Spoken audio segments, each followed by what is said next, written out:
go ahead and get started. Today, Dr. Sandra Rosenbloom and Dr. Michael Oden are presenting for us. Just a reminder that each presentation is around 20 minutes, and then we leave about 10 minutes for Q&A.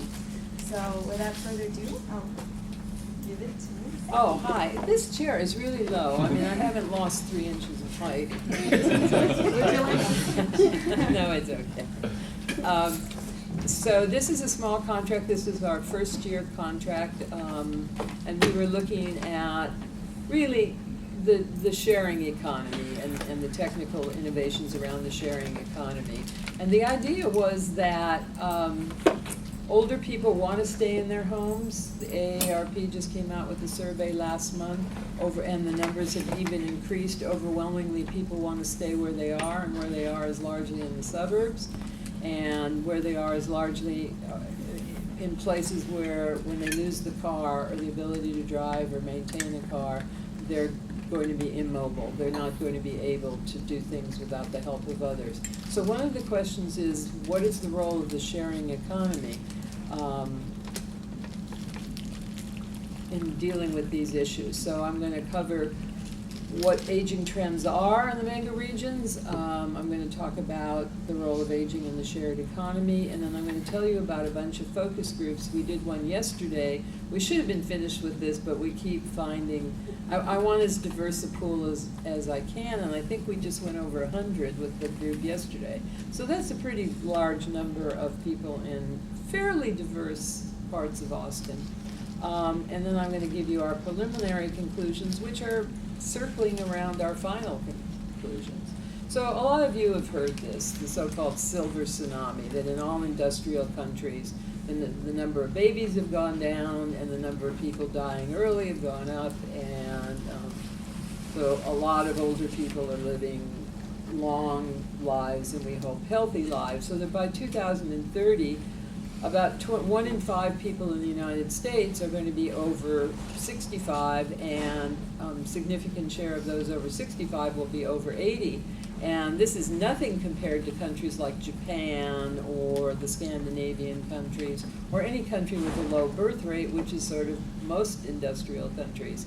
So this silver tsunami is not, the US is actually less affected by it than other industrial countries, and yet when 1 in 5 people in your city and on your road are seniors, it's an issue.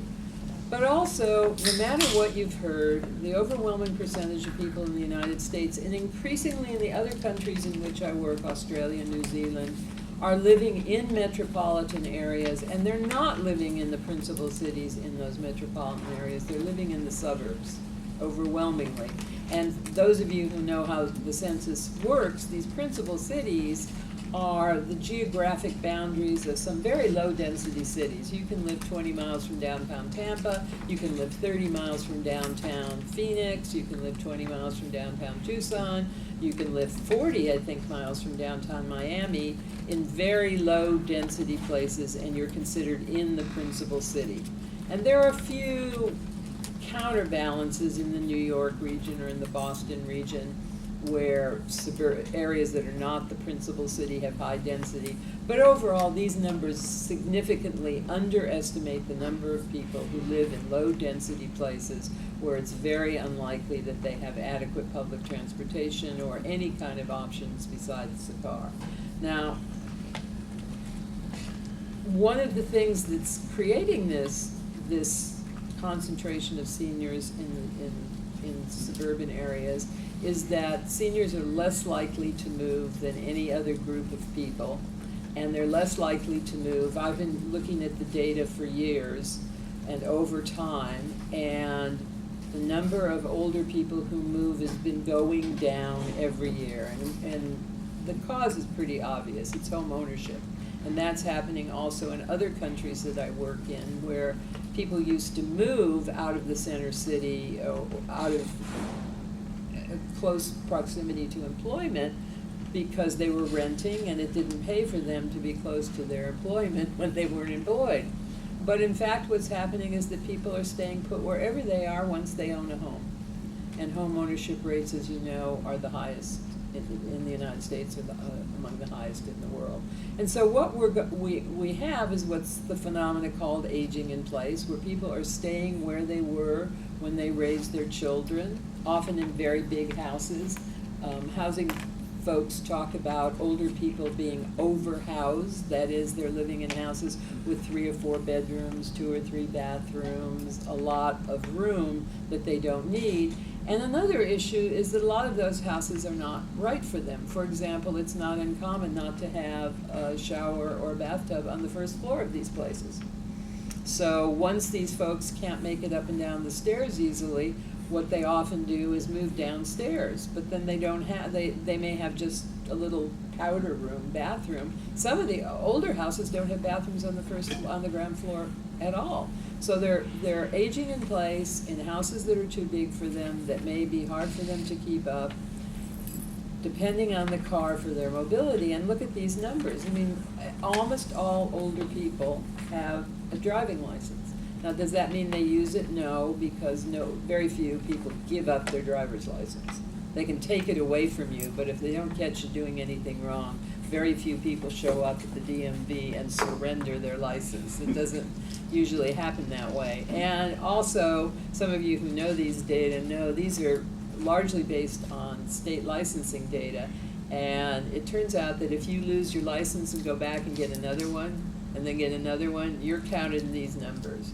So when we look at other kinds of data sets that ask people whether they're driving, these numbers are a little lower, maybe 10% lower, but not significantly lower. The fact is that older people have great automobility and their lives depend on it, and they're not moving. They're out where they are and they're depending on a car. And those who are moving the wrong direction.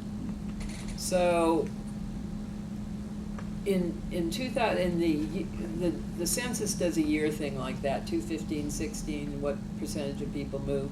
So only 3.2% of seniors, that is, I'm saying people over 65, moved, and they accounted for 4.3% of all movers.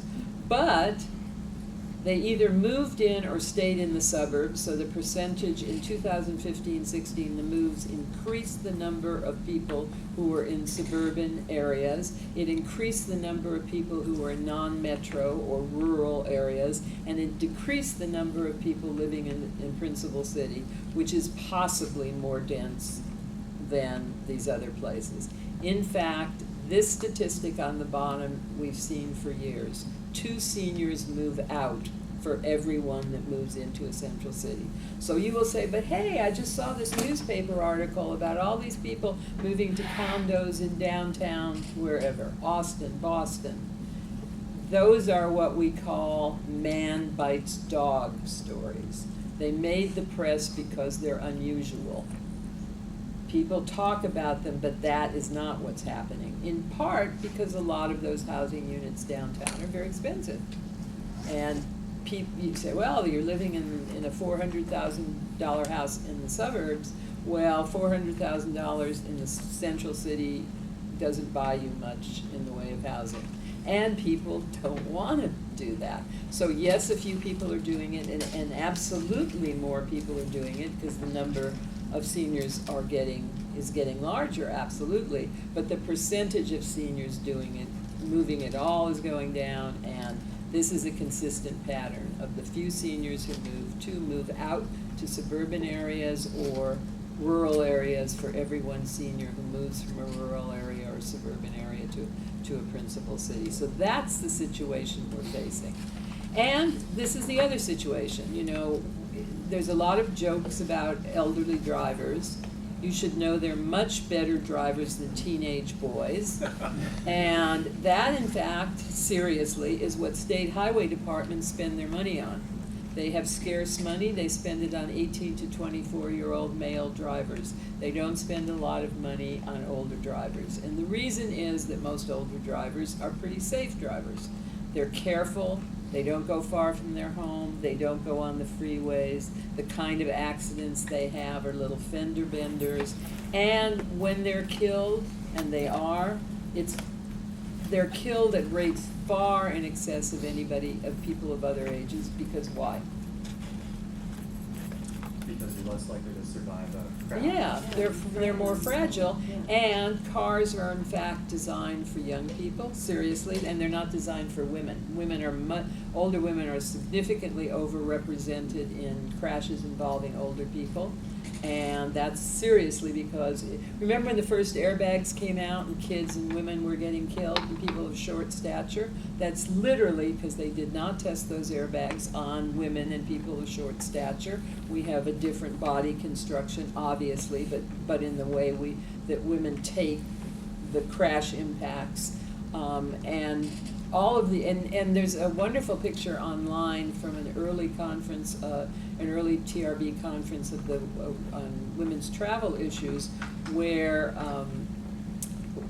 the side airbags, many women were too short, and when the airbag deployed, they went under the airbag and got the full extent of the crash. So those things are changing. Cars are being better designed, but there's still a lot of older cars on the road. And the other thing is, do you know what the most common crash is for an older person? You may guess?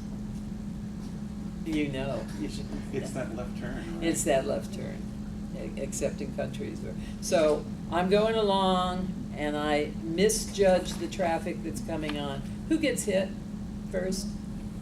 The person in the passenger seat, which is almost always the woman.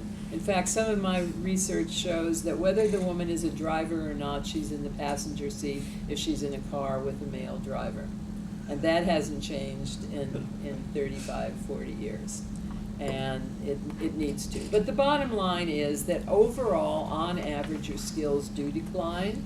Your useful field of vision comes in. That's really significant, that you can't see things out here, and so you have to actually turn so you miss things. It's also expensive to maintain a car. They're not cheap. So what happens is that people eventually reduce the amount of driving they do, or they stop driving. In the focus group we did yesterday, a woman said, we were asking about Lyft and Uber, and she said, yes, I take Uber. And I said, oh, you don't drive? She said, no, I drive. I said, well, where do you take it? Because we had some folks who said they take it downtown because they don't want to pay for parking, which makes sense to me. She said she takes Uber to the doctor because she gets too upset when she has to go to the doctor and she doesn't feel safe driving. So even the folks who keep driving restrict their driving in all kinds of ways. Particularly, they don't drive at night, and that starts very early. That actually starts before people are among women particularly. That starts as early as the 50s. People stop driving at night because they don't feel right about it. So all these people out in the suburbs, what's the answer? They have lost mobility. They don't get to go where they need to go, and they don't get out, and they don't eat well, and it's a cycle of bad things that happen. But the worst of them is the social isolation. If they stay home, there's huge, it leads to depression, it leads to illnesses, it leads to early death. There's hundreds of years of, well, there's 100 years of studies that show that's bad. So, why were we looking at the shared economy? Obviously, home delivery of some stuff can compensate for some of those mobility losses. And some of the shared economy is things like TaskRabbit, where you get people to come to your house, and increasingly there's something called the Senior Village. Have you heard about that? Originally it was on Beacon Hill. It was called the Beacon Hill Village, and the people who lived there joined a sort of co-op, lived in their own homes, and hired one person who vetted the plumbers and so you could call them, and you had to pay, but you could call them and they tell you which plumbers had been satisfactory and had been vetted for criminal records, or think about things like changing your light bulbs, seriously, in the ceiling. I don't get up on a ladder anymore. I mean, I actually have to pay somebody to change my light bulbs. So restaurant delivery, meal kit services, all of these things might address some of the problems that older people have as they age and lose the ability to drive. So we've done a bunch of focus groups. I can't remember how many we've done now, 9? I'm Yeah. looking at Aaron. Yeah. And we've asked them about what they think about all of these products. Local, H-E-B delivers, Instacart, you can, all the animal product plate, what are they called? Pet stores deliver, local restaurants deliver. There are all kinds of services like Grubhub, online shopping, all of these kinds of things, some of which you may all take for granted, and we asked them about it. So this is in June. These are the numbers, and they've changed since then because we've done focus groups since then. So we did 2 pilot groups with 11 participants, and we learned a lot of things from those pilot groups. We learned that most people didn't know what we were talking about, had never heard of these things. So what we did for the next focus groups is give them a survey instrument in big print that asked them if they had ever used TaskRabbit. So they were these things. So they were thinking about it. And they were confused sometimes. You could see as they were writing, they didn't know what it was. But that got them in the mood to talk about it after we collected it. So right now, I think the range is probably still the same. The oldest person we had was 98. The youngest was 68. The majority of people who come to these focus groups are women, but that's okay, because the majority of seniors who get trapped are women. Most of them were not married. And the overwhelming number of them still drove, still had cars and still drove. But, as I suggested to you before, many participants had not heard about any of those services. In each focus group, there was usually 1 or 2 people who had used some of them. And one thing was that the majority of people in these groups did not have a smartphone, which right away cuts off your access to a lot of these things. There were also a lot of misconceptions about what these services were. Part of that, of course, was just general. They didn't know what it was, and so they were guessing, oh, do you mean you can go to Target and pick up and they'll shop for you? No, actually Target will deliver groceries to you. Oh. And in some of the focus groups, somebody would pull out, the 1 or 2 people who had a smartphone would pull it out and show them. And one of the ones Aaron and I went to at the Asian American Center, one of the people asked me, well, are any Indian restaurants on Grubhub? And I said, I don't know. And they said, oh, well, if you don't know, it isn't. And then somebody said, no. And then they all went into whatever their native language was, and they were passing the phone around and talking about, oh, this restaurant, oh, I don't like that restaurant, this restaurant. And a lot of the focus groups sort of, I don't want to say descended, but turned into a sort of information service. And as people, I want to know about that. Really? Can I do that? And some of the reasons were very interesting. I don't want to bother my kids. I want to have some independence. I want to do things. But overall, most of these people had never used these services. And one of the things that was striking was nobody mentioned cost. But I think that's not because they don't care about cost. I think they're not far enough along a decision path to care what it costs. You don't know what something costs if you're not interested in it. If you're not interested in something like TaskRabbit or Lyft or Uber or whatever, you don't care about what. I mean, the cost is not the issue. The fact is that it's sort of not on your radar. So look at these numbers with the real groups. These are not numbers you want to get when you do any kind of research, because nowadays we don't like proving the null hypothesis. But that's what we're proving. Most of these people had not done any of these things. Once or twice, maybe they had used Lyft or Uber when they were traveling somewhere else, but not in town. And they didn't even know what some of these things were. And even once they were described, they would go, I don't really know. So there were common themes in these things. First of all, a lot of them didn't have smartphones, and a lot of them did not have internet service. Some of them said, I call my kids and let them do it.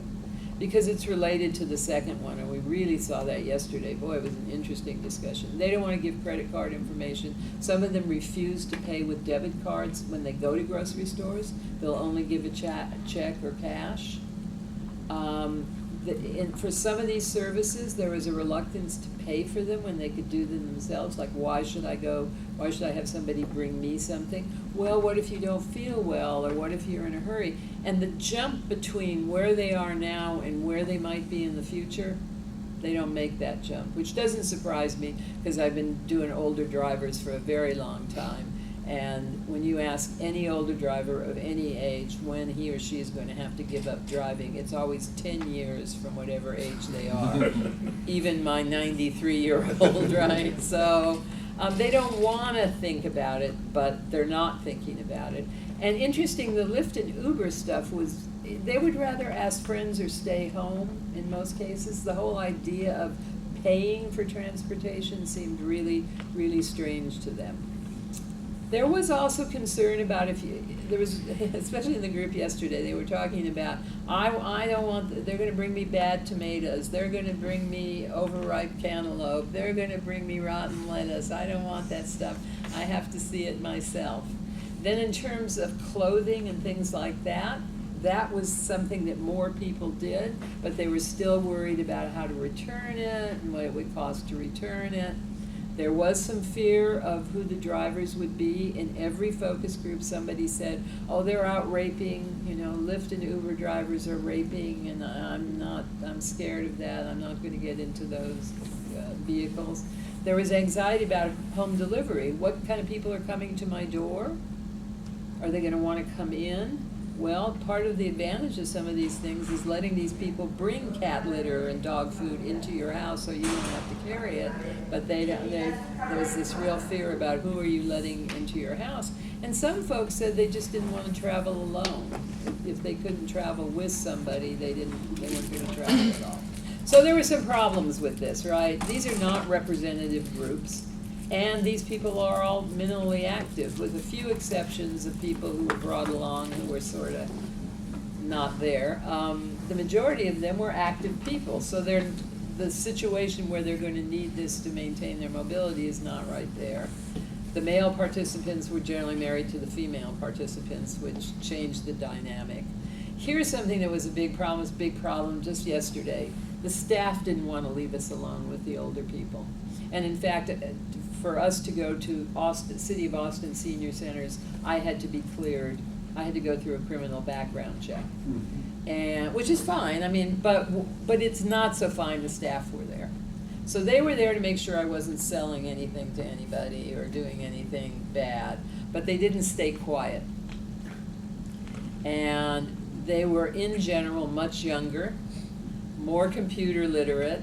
And they would get into discussions, you should get a smartphone, you should do this, you should do that, which you generally don't want people to say in a focus group when they're not the target audience. But it was unavoidable. They just, and I understand, but it was unavoidable. And this whole business about refusing to discuss costs, maybe they do care about costs. So what do I think's going on? I think there's some age effects. People are afraid of traveling alone.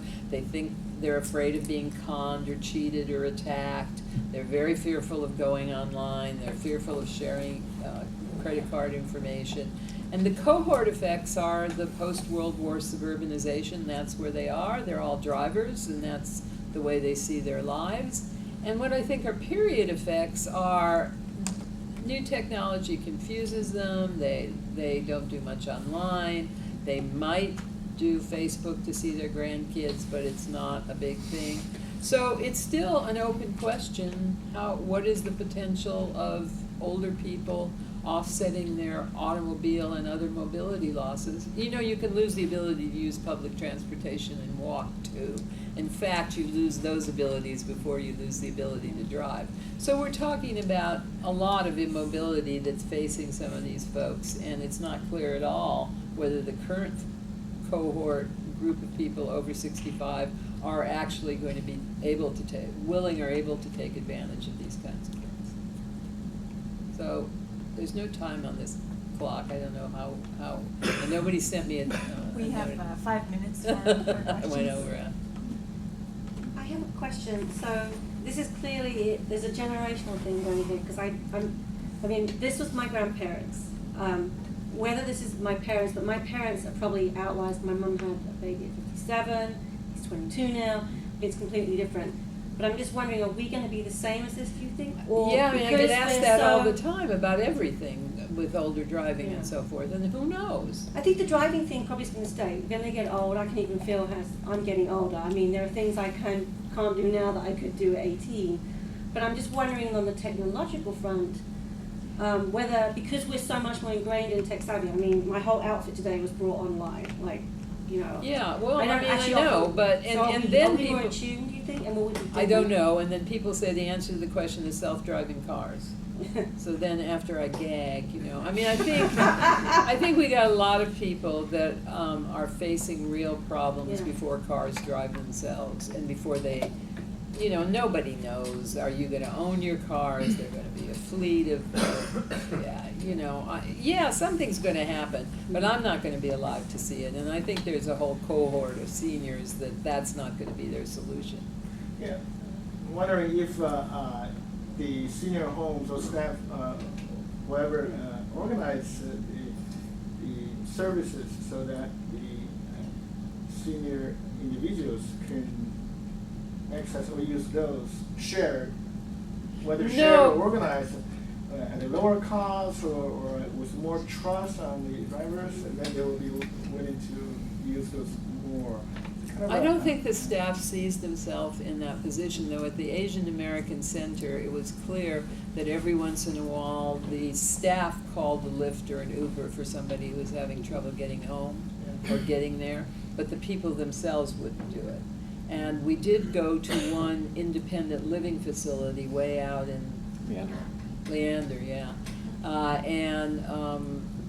People got excited about it, and then when I said, well, here's how this is the way you do it, and they said, oh no, I'm gonna ask the staff to order my groceries, and I'm gonna ask my son-in-law, or, so it may be that staff at these facilities take on a more active role, but what I got, especially at the East Asian one, is that the staff woman was just so frustrated, because she couldn't get them to call Lyft or Uber, and they would just be stuck there, so she would call a Lyft or Uber, and that was okay if she called, but they wouldn't do it themselves, Jake. Just listening to you go through that, I was just wondering I wonder if they're just untapped opportunities, you know, like all these apps are being developed by people in their 20s and 30s, and if someone, it sounds from what you're saying, if someone just put a little thought into the interface, or, you know, maybe just like smartphones, maybe that's just the wrong interface, maybe those screens are just too small or too hard to look at, but I don't know what it would be, maybe particular screens in a home that would I make it mean, feel. I was even thinking just what you were thinking. Maybe it's just the marketing. Maybe we have senior Uber, Yeah, senior Lyft. yeah. You know, just like with Well, they are okay, trying to so the keywords and focus things here like that was on all trust. private stuff, okay? Mhm. Profit-making stuff, Yeah. not Yeah. Meals on Wheels or any of that. So this requires those private entrepreneurs to see an opportunity, and so far they don't seem to. As we all know, sometimes private entrepreneurs just fail to take advantage of an opportunity, not because it Yeah. doesn't exist, but because they just Yeah. I think it's also, Yeah. so you think about back to when you were 20. I mean, I remember being at school and thinking in the year 2000 I would be aged and decrepit, and it's 2018. I mean, so I think also we're not, those young entrepreneurs, I don't think they have like a cognizance of, unless they've had to like look after a grandparent, like to really kind of feel what this issue is, It's my to understand how to opinion interact. that planners are with it. screwed up too. Because planners see all elderly people as fragile and needing, living in nursing homes, you know, you're going like this and you fall off a cliff. And it doesn't work that way at all. The majority of people go along, they have a little problem, they get better, they have surgery, they get better. And there's a huge area, I think, where if we plan cities better, they would be able to stay in their home and they would not have to go into care facilities and they wouldn't have to overburden their what children. would that look like? Well, one option, of course, is more affordable housing in the center of the city, so they might consider that. But, you know, I also have this thing about, the worst thing for older people, we're doing that our second year, is busy bustling crowds. So what makes a neighborhood walkable for you guys could scare the hell out of older people, and nobody recognizes that. And for example, lots of intersections, we're supposed to have lots of intersections because that's, you know, great. That's the worst thing for older people. They're terrified of intersections. That's where, even if the traffic volumes are low, they're terrified of getting hit by bicyclists. And now these damn scooters. I knew that was coming. Well, you will not be surprised that I wrote an angry letter to the police and to the parking authority, both of whom said it wasn't their job. These people are not supposed to be on the sidewalk. They're not supposed to be interfering with any of us, and of course nobody's stopping them, so it's going to get worse. There's going to be some on-campus accidents, crashes. Cognizant that this is ongoing, still I wanted to learn more about your method in terms of how you came to a theme. You know, when you're looking back over your data, how do you feel confident that you've arrived at a theme? Well, I have multiple themes. I mean, there are methods of content analysis, and we tried some very complicated ones, but when you have numbers like that, when everybody's saying the same 4 or 5 things, you don't have to do a very fancy content analysis to see what the themes are. And across, you know, we started with a fairly wealthy group of people that are called Capital City Village, and some of them are quite wealthy. And yesterday we did subsidized lunch program, and they're all saying the same damn thing. And I mean, the people with money are no more likely to have maybe a little more likely to have a smartphone than the folks on subsidized lunch programs. But there's something here. There's a barrier here. So this is not the time for it, but that is one of the things that we're looking at in our second year thing. What would make a community, what should planners be doing to make a community that's either intergenerational or friendly for seniors? And just let me recommend a paper that Anastasia Lucato-Sederos did in JAPA about 2 years ago, where she looked at a park that was very close to a group of low-income seniors, and they had all kinds of problems with it. They were scared to go there because the sidewalks were broken, there were gangs, there was garbage in the streets, there were kids riding by on bicycles and skateboards. In the park, they were scared because people raced by them and kids were all over the place. And their bottom line was they wanted a part of the park for just themselves. They wanted to look at the kids and watch the kids, but they didn't want to interact with them or be in a place where the kids could knock them down. So I'm on Michael's time. Thank you No, very it's much, okay. Sandy. Go. Thank Should you I all for Keep your... going. Do you have PowerPoints, or can I stay where I am? Or do you want to? I have PowerPoints, yeah. Oh, okay. I mean, but, Thank you, Sandy. Well, we're switching. Sandy, do you plan to look into the cost factor? For example, in their bigger homes, they have to pay more property tax, or their income decrease from the time they Yeah, have I mean, there's a jobs. lot of stuff in the housing sector about home sharing and stuff, and Jake must know all about that.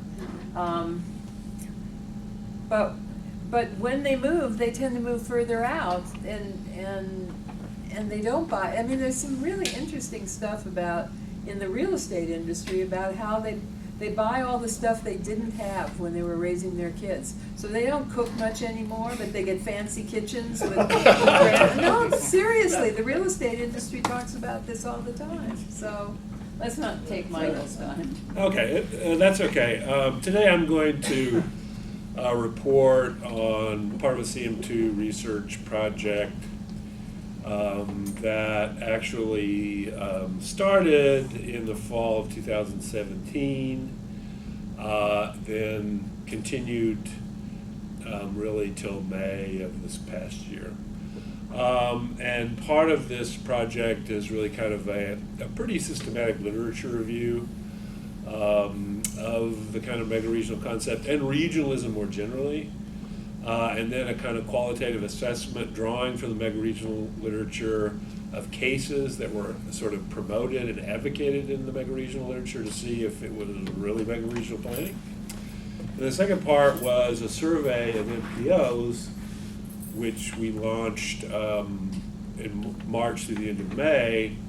It's been sitting on my computer and I haven't really looked at it, but I'll throw out some things. And this is like literally throwing out some things without really adequate analysis or assessment or interpretations or else. But I'll throw them out there since it's a friendly crowd.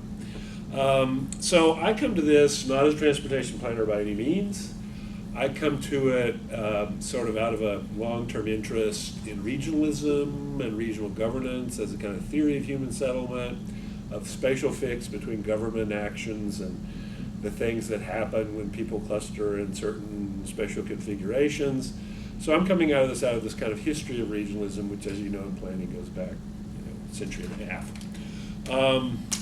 So these are the kind of key questions that our research, and I should, oh, sorry. That was,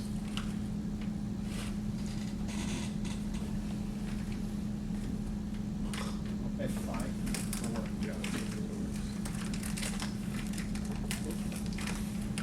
yeah. Okay.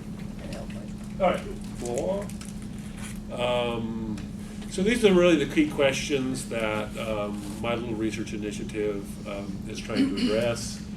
And my research assistant, Ian Becker, from fall of 2017, Evan Scott, who really helped me a lot with the MPO survey, I want to give a shout out to. So really I'm trying to figure out, and I'm coming out from this again from regionalism, and I have a kind of underlying skepticism, because if you're in regionalism, if you work on regionalist questions, the first question is, well, we really do a pretty lousy job of planning within the metro region.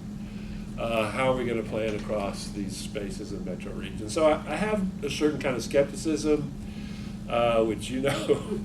And so I just wanted to say, well, is this legible? Do people in kind of multi-jurisdictional governance institutions think about megaregions on any level?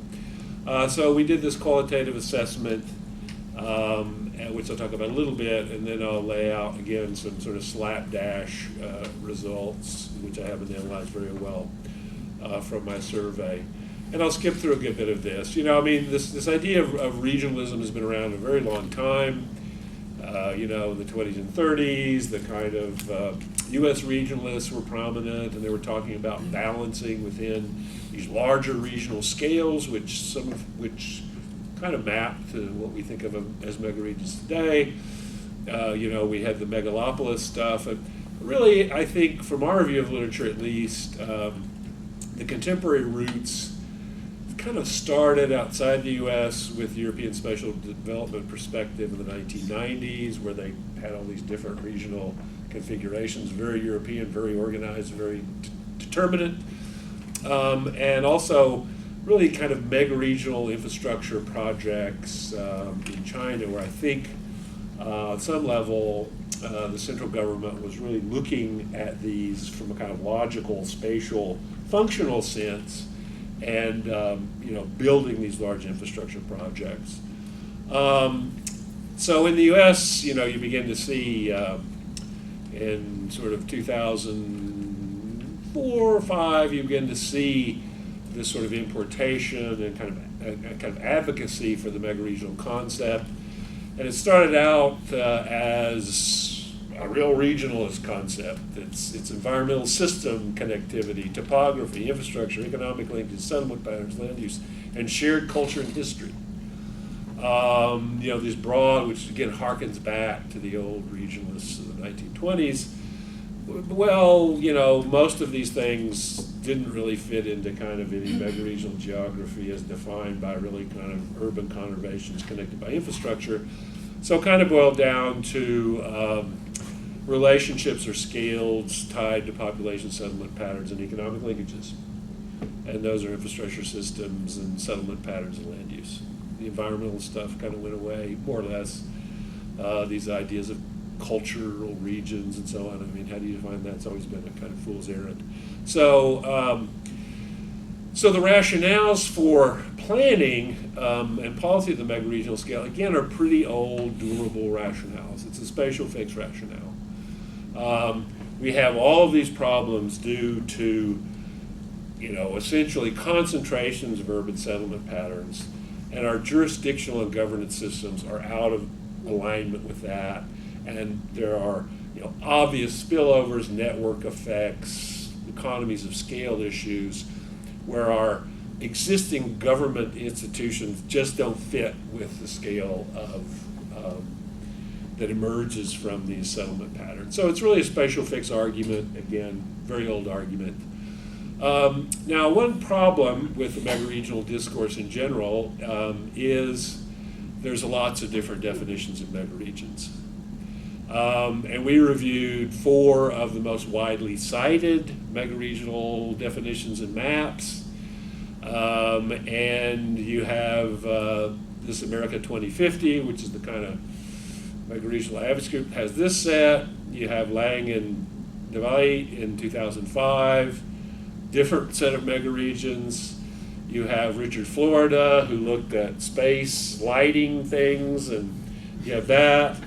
Actually, that makes more sense than you think. Anyway, and then you have Catherine Ross and her ongoing group of collaborators through the years, which, in my view and our view, really has the most sophisticated logical delineation of megaregions.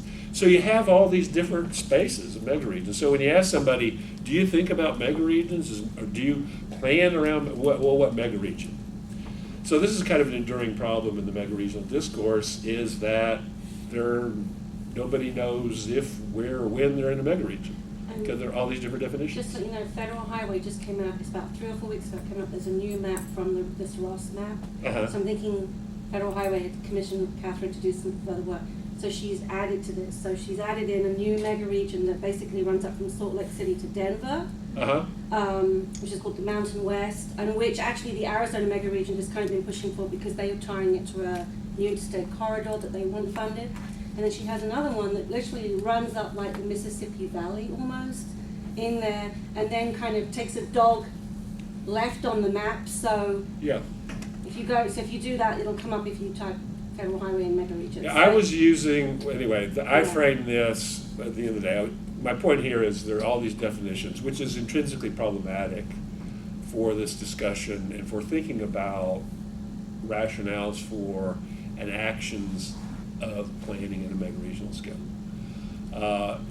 As to govern is necessary to render visible the space over which government or governments can be exercised. So if you don't know what the megaregion is, pretty hard to. So anyway, we basically, sort of used Catherine's definitions, not the latest, but circa 2014, which is maybe. So there are these different megaregions, and of course the other problem, this is sort of a hypothesis.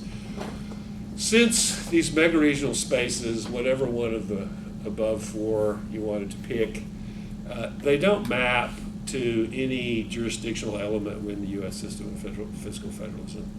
They spill over state barriers in many instances.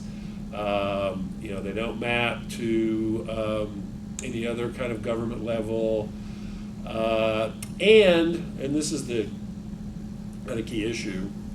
We argue in the literature, it's obvious in literature, that we've always planned at extra metro scales, at larger scales. We plan around larger scales, and the larger scales are defined or delineated based on the functional problem that we needed to address. So we have all of these river basin authorities. The river basin authorities are defined by the functional issues that exist in this river basin and those places that depend upon it. We've always had, highway corridor planning, et cetera. We've always had functional planning at the extra metro scale, but it's defined by function, not some sort of geography that's defined, sort of by the mega-regionalists. So, if you just think, it's kind of obvious.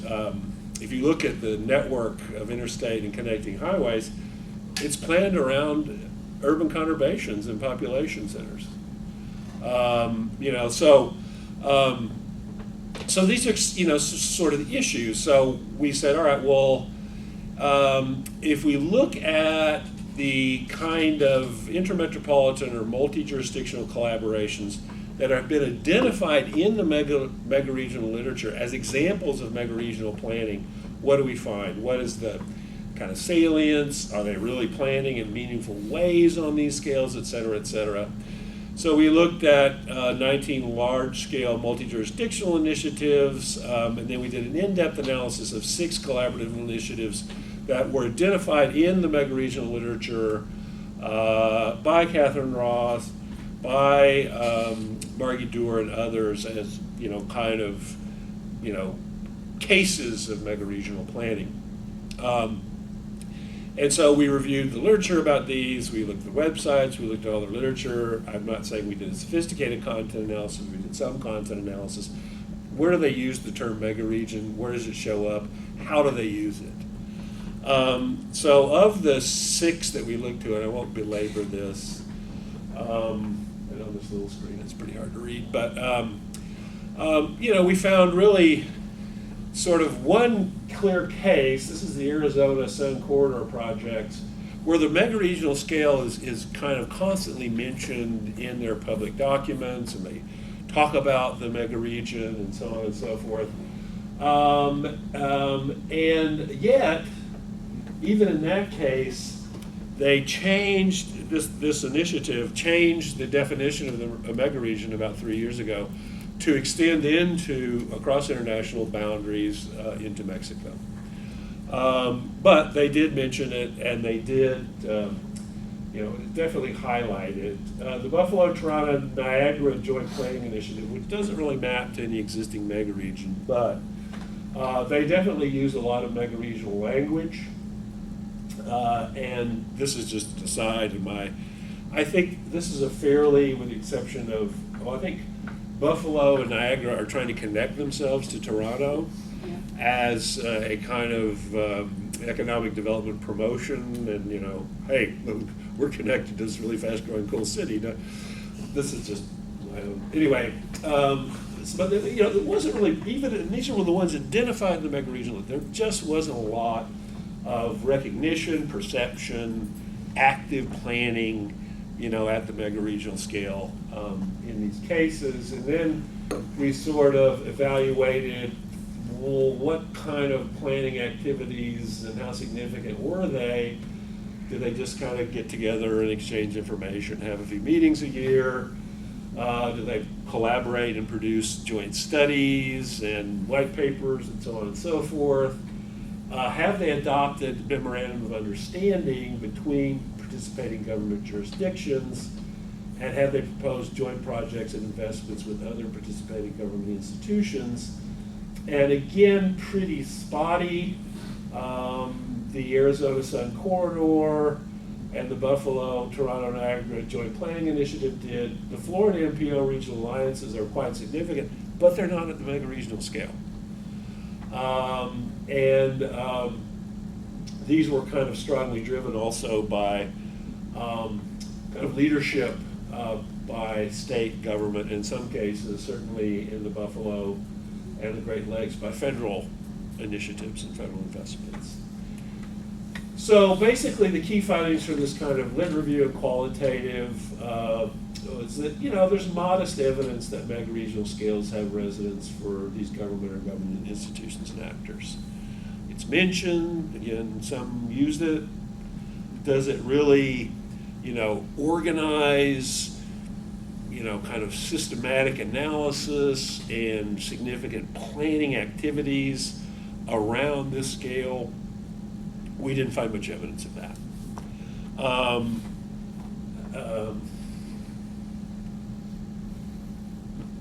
Zoomed in somehow. Okay, let me see if I can get it going again. Anyway, in this, paper that we kind of wrote, some people in this literature say that, megaregion is just like a kind of escape from the fact that we can't plan at meaningful regional scales. So let's just talk about megaregions and it's cool and it's new.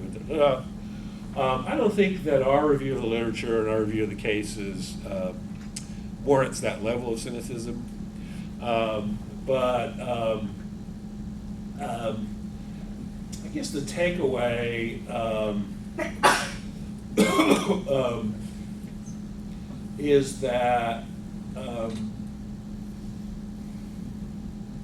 these initiatives that we studied did really sort of foreground the importance of maintaining larger, highly connected functional systems in an area when state and local governments were, kind of disinvesting, particularly in transportation, but in other things too. So these megaregional, these meetings, these, conferences and so on in megaregions, we felt like, just a sort of qualitative judgment that they did really kind of help local and metro level institutions begin to think together and think about common problems.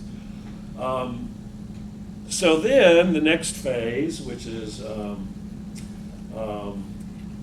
survey, which, we finished the survey. I had 2 other projects. I'm just completing the second one, so I haven't really sat down and looked at this carefully and analyzed it and done any kind of interpretation or analysis. I'm just going to lay out some of the findings. My initial impression, again, without making any claims from these data today, is that are somewhat surprising. But as you'll see, but again, I'm completely not going to commit to anything based on these very crude findings. So we got a pretty good response rate, and about 56.7%. This is the distribution, and I have not compared that to the normal distribution in terms of scale of metro regions. I think it's a little undersampling on the upside, but I'm not sure. So take that as you may. But there's certainly distributions across the different size scales. The first set of questions we asked didn't have to do, we asked a battery of questions about inter-MPO collaboration, period. The word megaregion was not used. And then in another battery of questions, we put in megaregional scale to ask a similar set of questions. And we had Catherine Ross's map of the megaregion on the survey, and we asked them, are you in the or adjacent to the megaregion or not, So actually, this is pretty hard to read on this little screen. At least for me, there was a relatively surprising degree of collaboration among MPOs, for me. But I'm not a transportation person. I'm not in the weeds on what MPOs are doing or how they're doing it. But they really, pretty clearly, probably through kind of normal state MPO organizations and so on, they do talk to each other, they collaborate, they work on joint studies. That's pretty common. A significant share had adopted MOUs between other MPOs, either in their state, adjacent, in some cases international. This at least surprised me. People that know the MPO world better than I do, maybe it's not a surprise at all. And what was really interesting is, I thought, was that they actually worked with MPOs to propose joint projects and investments in their LRTPs and in their transportation improvement plans. Again, this surprised me. It may just be because I'm not that aware of the contemporary activities of MPOs. These were the kinds of activities that they collaborated on. Obviously, transportation corridor issues, pretty obvious, not surprising. The second most was multimodal freight issues and service issues. In some degree of coordination of transportation land use planning issues, which again I thought was surprising. surprising to me at least. So again, we're just asking here, do you cooperate? The Megaregion hasn't come into play yet, per se. This is just, do you work with other MPOs? They've, in terms of like, okay, you work with them, so what? I mean, is this really significant? And again, you know, a substantial majority argued that these were important or very important collaborations to their core mission, which again surprised me, but this may be because I don't know anything to it. So then we asked, okay, are you into or adjacent to a megaregion or not? And then the survey, if you weren't, it took you to the final set of questions. So this was the 157 that said they were in or adjacent to a megaregion. And so we asked a kind of similar set of questions, and there was quite a bit of activity in terms of, you know, sort of general information exchange, meeting, even producing joint studies and so on and so forth. You know, less at, you know, actual commitments to planning activities or investments in planning activities that were embedded in the MPO planning process per se. But again, for me, more than I would have thought going in. So, and again, this is, you know, we're talking about megaregions. And these are the sort of, you know, activities that have been the focus of the collaboration, and of course it could be more than one, but again, major transportation corridor issues and multimodal freight issues and services were the most prominent. Others were kind of less sort of significant. So again, these again here, the importance of address transplant at the megaregional scale, the importance was definitely a lot less than just cooperating with other MPOs for getting the megaregion thing. But still, you know, nothing, and you know, a lot of them are, Chuck didn't answer this question. You know, there was relatively significant subset who thought this was very important or important to their activities. And then I asked, you know, well, how come, you know, what are the barriers? And there's other questions anyway, but these are ones that I could kind of pull together and say, okay, this isn't completely foolish or random. You know, what were the barriers? And, you know, it's just not a major priority given everything else we have to do. There's not sufficient financial resources for staff to engage in more extensive megaregional issues. There's not funding sources to support this explicitly. And I took some of these and some of the other question batteries.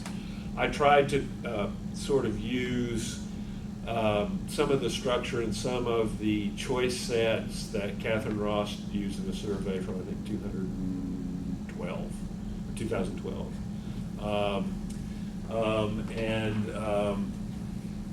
So, you know, obviously, we got lots of other things to do, and we don't have the funds, resources, bandwidth to really put a lot of emphasis on planning at the megaregional scale.